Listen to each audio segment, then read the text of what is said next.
Hello, everyone, and welcome back to Staying Alive.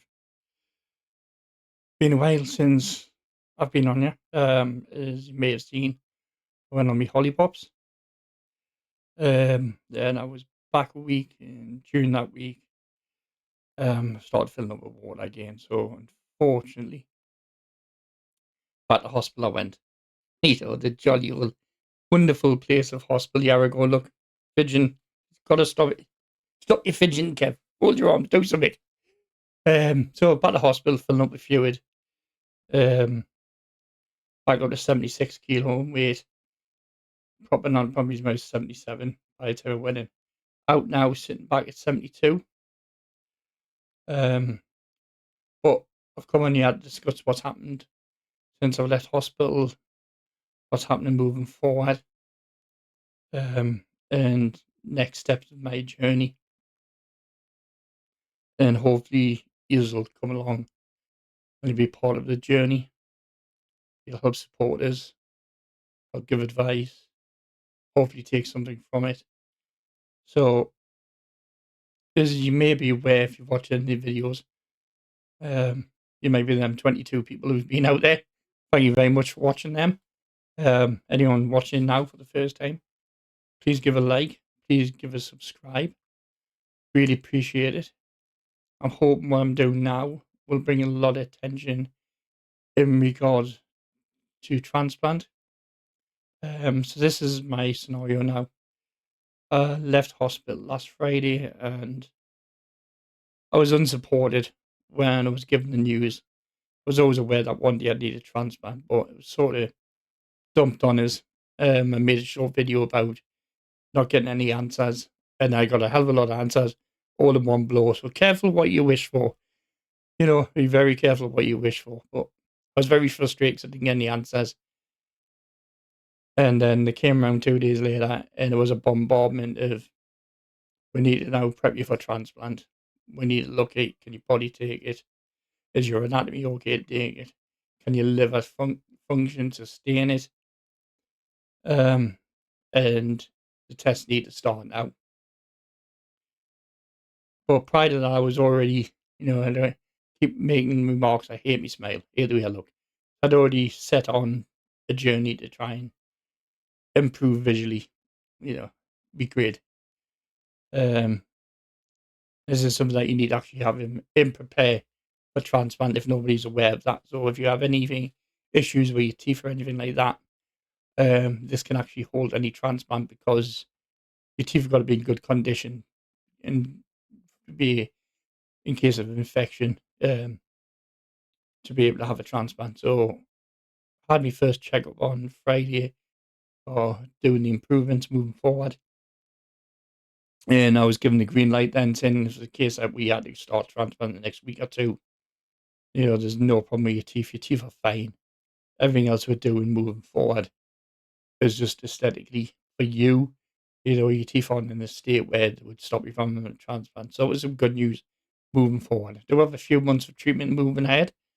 I'm not going for the Hollywood smile because that's just as dangerous as anything else when you for your teeth because you can be just as prone to them taking bad and putting you at risk of transplant than just having just fillings or any other repair. So that's something you may not be aware of, that these fittings that drill your teeth down and you cap them and stuff in inserts can actually be bad for you with the metal poles and stuff in case of transplant. So that was new information for me. But you can give them the all clear there. So something to smile about or not smile about. I don't like to smile.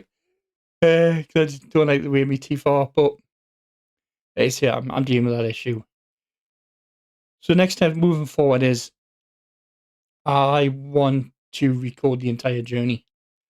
I'm going to be seeking permission from the hospital to record my appointments. Now, I'm not going to divulge any clinical information or private information about myself, but I would like to be able to record, say, if I'm going in for some sort of scan, the way the scanner looks, record the procedure, and then just do a voiceover so no information's given, telling you what that procedure was, how long it took, this is what it looks like.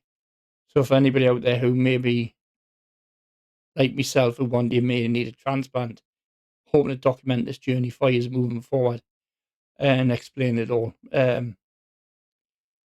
Because I've always had it in my head I'm going to need a transplant. It's something that's not. I am scared. God, I would be stupid if I wasn't scared. Because I'm scared if I'm refused transplant, how long do I have left on this planet? And that's an awful thing to be stuck in my head. Yeah, I'm 51 years of age in September this year. And if someone had told 20-year-old me, God, in 30 years' time, that's probably when he needed a transplant, I would have been over the moon. I would have been jumping with joy. I'd be, that's freaking brilliant. But now I'm at this age, and until I'm ready for transplant, I feel I'm not ready for transplant because I feel like I'm losing time. And I'm probably, and if I got the outcome and I can't have a transplant, I don't know how I would cope. So I'm trying not to go down that road. I'm documenting different things on different days and I'm writing it down. And then I'm going to relay them back on short videos to yourselves, like what was going through my head that day, how I'm feeling now, moving forward. But mainly I want to document the actual journey itself. So every type of appointment I have to have, every test I have to have, I want you aware of what you need to go through for any type of transplant. And this may vary on different transplant, but at least I can tell you for a transplant because I need a heart and lungs. I can't get one or the other. So at least I can tell you what the procedures are in regards to heart and lungs for transplantation. And hopefully you can get something out of it. It can give support to some people. Life is what it gives you, and I'm not going to let it get down. I'm still got a positive outlook. I'm still hoping transplant's a long way off, but being offloaded with fluid 4 times in a year, and prior to that was only once 2 years ago. So it raises a few alarms. Is my heart just struggling to work properly now? Because my heart's already enlarged on the right side. Is that not coping as well as it should? So these are all the questions, and it's not my journey either. It's my family's journey. These have to come down, and these are part of this. And this is one of the analogies I was writing down, which I'll put in another video how I explained it, and how it feels in my head. But I just thought I'd address the fact that moving forward, this video is going to be one of a number of future videos. Um, moving about the condition about transplant, getting ready for transplant, and then sharing at the end of it, if I'm successful or not, to be considered for transplant. And I will document this all the way through. But I'm not letting it get us down, and that's one of the great things I think I can bring to this channel is that you're not sunk. You're never sunk. Just keep going the way you're going. Just keep doing what you're doing, and just try and live life as much as you can. Just don't dwell on it. And these videos help us. Helping Tony use, giving us something to do, giving us an objective to work to. You may not be aware, but I do create art, as you can see. I've got Batman images around us. Why I create my own artwork. And that's Wheezy.com or .co.uk. I can't remember off the top of my head. But I am going to be making a new art piece in regards to how I'm feeling. I may showcase a couple of my artworks on here. A few that I've created are linked to transplant. Maybe discuss why I made them. Anybody out there may want to see them, If not, I'm probably just going to show you them in any way, and then it's just like, yeah, I don't want to watch that video, and that's on you. But yeah, I'm positive.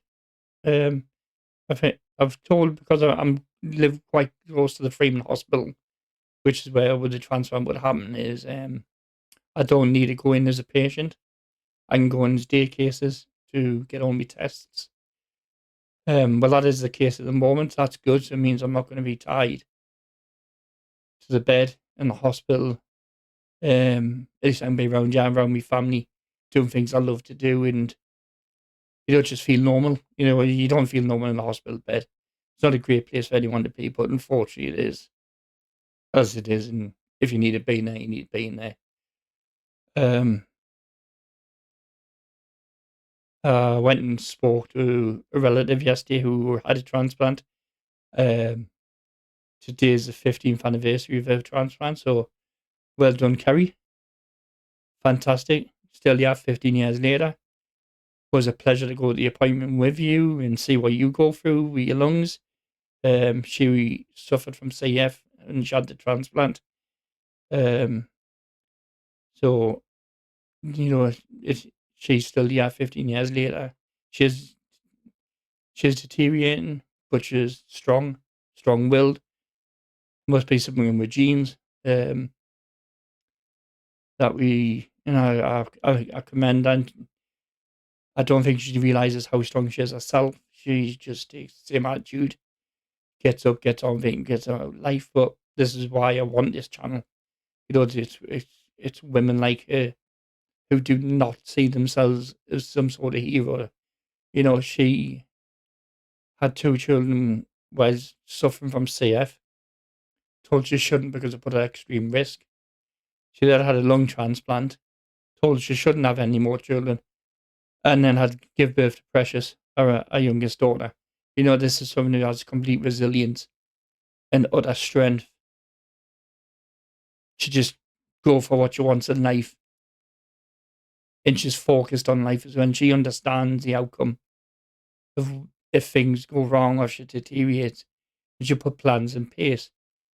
But she's not getting upset about it. She's just realizing that this is the draw. This is the shit stick with Drew. But she laughs and smiles, has bad night, gets on with it, and doesn't whinge about life. She just fucking embraces it. And now she's been through so much tragedy. The death of her partner just a few years ago. You know, Her own health problems, struggling by herself. To cope with her health problems, death of her partner, raising her kids. Because he's no longer here. And our kids are great. One of them's a fighter, trying to be a professional amateur boxer now, trying to be a fighter. Hope she is going to be on this channel, talking about what she does for CF, to raise attention for CF, the fight she's had to promote CF. So looking forward to having her on, yeah. Um, when she's on, yeah, I'll get all the socials and everything for you. So these are the type of people that I said this channel was made for, and that's why, if there's anyone out there watching this who is willing to talk, I want you on this channel. We can do it via web link. There's no hidden agenda. I'm not trying to catch people out, and I just want to hear your story. I want you to share your story. It may seem insignificant to you, but it may offer hope to others, just about how you get about in your daily routine, how you don't let it stop you do certain things, how you've maybe pushed yourself to work or to create a business or to have a hobby that you really keeps you motivated. These small stories can be beneficial. Yeah, look at Andy's story from the other podcast, Don't Tell Me No. Everything he achieved with cerebral palsy, brilliant. I commend him. I just take my hat off. These people are just great. These are the soul of communities that they want for nothing and probably would give more than they ever receive. And look at every man as equal and they're down on nobody and they know how life can be fucking shit.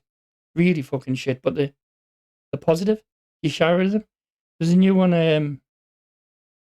I'm watching now. I'll put his links in, Dan. I think it's autism and ADHD he's got. And he's just, Life with Dan, I think it is. And he's just bubbly and happy. And he was willing to come on the podcast, and then due to commitments, he hasn't come on as of yet. I'm going to reach out to him again. So it's Living with Dan on YouTube. And just his personality, his happiness, it's fantastic. You know, if someone, for someone like that to have someone who wants to go to work and have that in your business, that type of energy and that type of personality, he's got to be an asset to anybody. Put him front of the house in a restaurant, a bar, a meter, a greeter. He oozes fun in the way he speaks and talks and his energy, and he goes and does runs and stuff for charity. You know, he's from the videos I've seen. Honest, he's fantastic. So yeah, I am going to reach out again. Try and have a chat with him. Because it probably is pressured for some people, and then people with autism, ADHD. You know, the children have worked in this environment as teachers, and it's hard for people to come out of the comfort zones. I think he achieves his YouTube channel because he does it in his own comfort, in his own way. Maybe he's coming on with someone like myself could be a bit strenuous, could trigger something, could make him feel uncomfortable. But I'm not there to do that. I'm here to embrace and to celebrate. So it's just going to be this short video, well, shortish, just to say, like I say, now going to be on my transplant journey. I am going to try and bring the videos of guests. I am going to still be touching on any subject that come up in the news for disability and stuff like that. But in the meantime, thank you very much for listening to this. Please subscribe. Please get in touch. I drop a text or an email. The links are all in my YouTube. And as always, remember, please stay alive.